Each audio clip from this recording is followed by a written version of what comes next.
WWE cancel a SummerSlam event. Plus, WWE are making upgrades to a popular Raw star.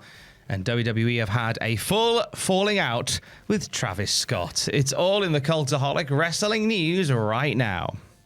SummerSlam next weekend, a 2-night event. That crept up on us. It has come around so fast. I think we said it just the other week where it was like, oh, we've got a big weekend of wrestling going on. And it was like, oh, it's fine. We've got ages till the next one. No, we didn't. No. We had 3 weeks. It's here. SummerSlam is here next weekend and it is jam-packed both nights. The cards now obviously revealed as well.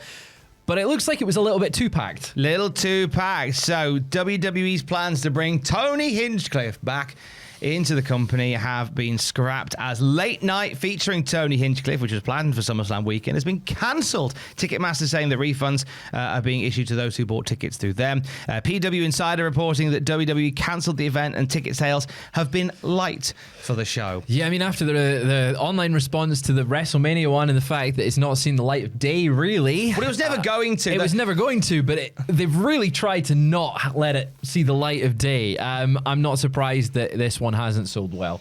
Yeah, it's... I'm not shocked. It wasn't my particular thing, the WrestleMania roast, but it's like I can't say I'm upset and shocked and horrified that a controversial comedian was controversially comedic, and it's not my it's not my sort of thing. I thought maybe this would be something WWE would do again. I do wonder.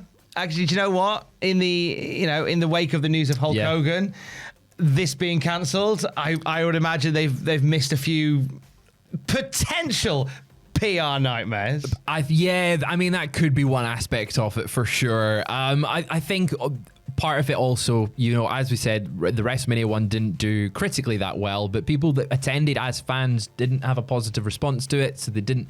I can't imagine going, hey, we're doing it again, would attract people. And SummerSlam, it's a different vibe. It's a different vibe because people... It's in New Jersey. A lot of people will be staying in New York, New Jersey. You want to get out of that MetLife Stadium as soon as possible once the show ends, because it's a long weekend. But yeah, it looks like it's just one too many shows having a 2-night SummerSlam. The very first one, bear in mind, the very first 2-night SummerSlam, it might be too much having an extra comedy show going on around it. A little bit too much going on there. On Raw, Stephanie Vakur has been absolutely stealing it. She is en route to clash in Paris to challenge for the women's world title. WrestleVotes Radio giving an update on where she fits in the whole WWE picture. Indeed, saying we're told WWE has significant plans for Stephanie Vakur heading into the fall. Marketing and creative services have already presented her with several character upgrades, including refinements to her overall presentation, though her signature horns are expected to remain part of the look. That's great. I think to be honest, she doesn't need much refinement because I think she's got a very marketable look. Mm-hmm. She's very talented in the ring and she is unique, very unique in her presentation at current point.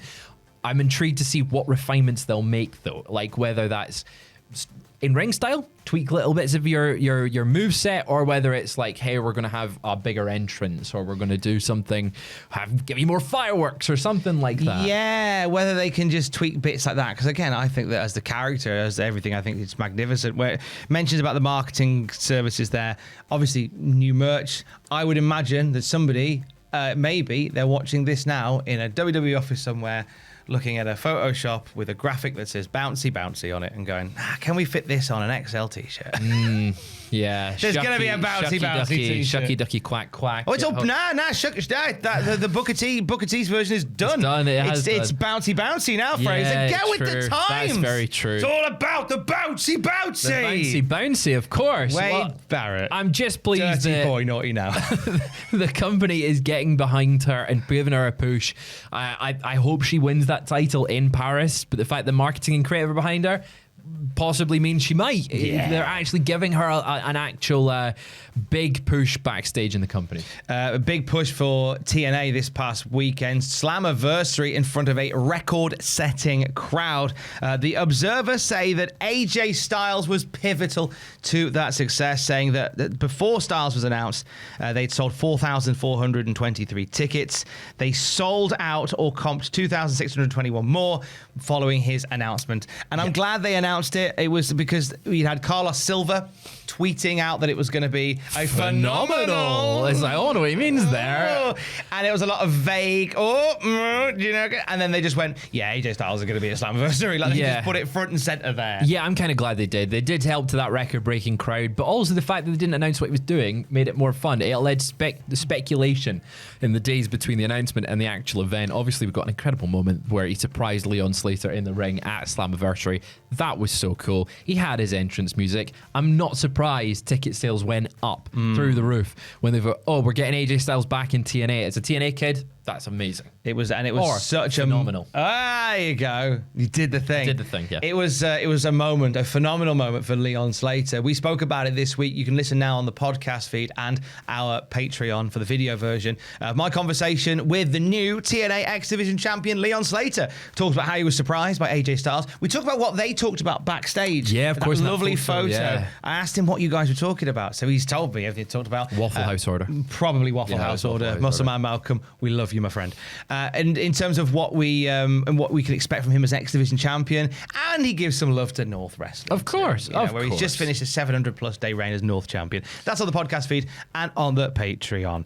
In terms of TNA and WWE's relationship, the Wrestling Observer is saying that there is obviously more to this. It's far deeper than it seems on TV, and this is because the WWE broke one of their own rules for TNA. Yeah, so for a long time it's been speculated and reported that WWE has like a clause in their contracts with venues that stops other wrestling companies from promoting shows in that same venue within like 6 months of WWE being there. So it's caused an issue with Forbidden Door in the O2 because WWE had run it in March. But now it seems that they broke that rule to kind of help TNA Bound for Glory out a little bit, which takes place in October at the Paul Tsongas Center in Lowell, Massachusetts. Now, the Observer is reporting WWE has a clause in all of its arena deals that when the arena is not allowed to promote, announce, or sell tickets to a show in that arena to any other pro wrestling event prior to their show, nor can any promotion announce an event until after their show is over.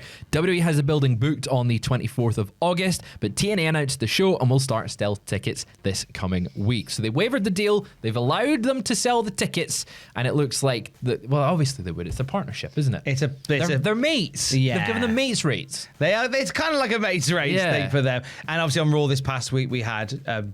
with the on commentary, they were talking about Bound for Glory. They were talking about JC Jane as the Knockouts World Champion and Trick Williams as the TNA World Champion. There is more to this partnership than I think we truly know. It was really strange seeing The Undertaker in the ring with the TNA World Championship. Yeah. Not the TNA World Champion, but the actual physical championship. Felt like a man. And it's been on WrestleMania, but it was just weird seeing The Undertaker in there.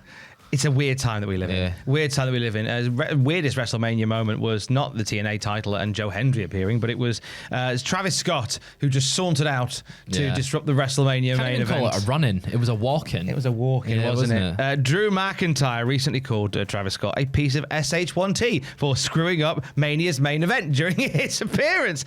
And it seems, I thought that's an interesting thing to say since, Travis Scott and WWE have been linked lately. Yeah. Well, it seems that's not the case, as the Wrestling Observer are reporting that both Travis Scott and WWE are not seeing eye to eye at the moment. No, apparently they've had a huge falling out, like a full falling out, a complete falling out, and that it's open season to knock Travis Scott, which obviously is why Drew went on impulsive. And I mean, Drew doesn't hold back usually in his comments, and he definitely didn't there. But if it was, you would think if there was still a partnership going between the two, he would have been a bit more reserved because he's a dastardly heel, isn't he? He certainly is. He is a heel. He's with Logan Paul. But yeah, it looks like they've had a bit of a falling out. He was meant to be involved in the WWE 2K25 DLC. He was meant to be part of that first pack that they went, we've got a celebrity in there, but we can't show you who it is. It's going to come at a later date.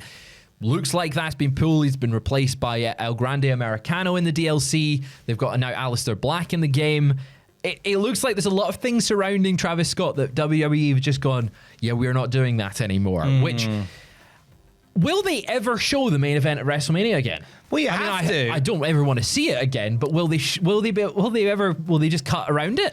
I think the thing is, because it was such a saunter out, it was part of the finish, but you can show the conclusion of the main event and still have, and without putting Travis Scott in it. However, the one thing that you'd be reticent to show again is the ultimate heel turn of John Cena in the ring with The Rock and Travis Scott. So, like, he's in the center of all those shots forever. Yeah. You know, there's only so much He's there. Yeah, there he is. You could. I mean, can we brush him out? Can we see what? I'll see if I can brush him out. There you go. That's what I've done. There you go. Easy. Brilliant. My Photoshop skills are incredible. It's like he's not even there. Yeah. That's incredible. No one will ever know the difference. I wonder whether we ever see him again, because he's very much in the camp of the music world. And the reports that I had heard had suggested that Travis Scott wasn't 100% gung-ho for doing stuff in WWE. So they went, well, if you're not completely committed to us, we will be completely committed to you. It's when you look at all the other celebrity stars that they've brought in over the past few years. Bad Bunny, obviously fantastic. Main evented a pay-per-view in obviously it was his hometown, but like he main evented a pay-per-view and had a great match.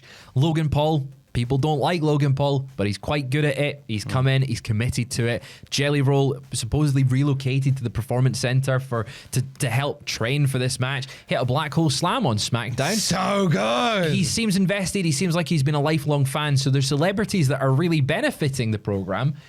And then there's celebrities like Travis Scott who've come in, done the bits they want to do, but not really appeared to commit and appeared since to really push forward. There was talks that he was going to have a match, and it looks like that's fallen through. No reason actually has been given, though, why the falling out has occurred. So it's just speculation at this point. But yeah, we've got Jelly Roll teaming at SummerSlam instead. It could have been Travis Scott. It could have been Travis. I'm not too sad about Jelly Roll. Like you said, that black hole slam was wonderful. Yeah, just Good bring band. Travis the band in instead.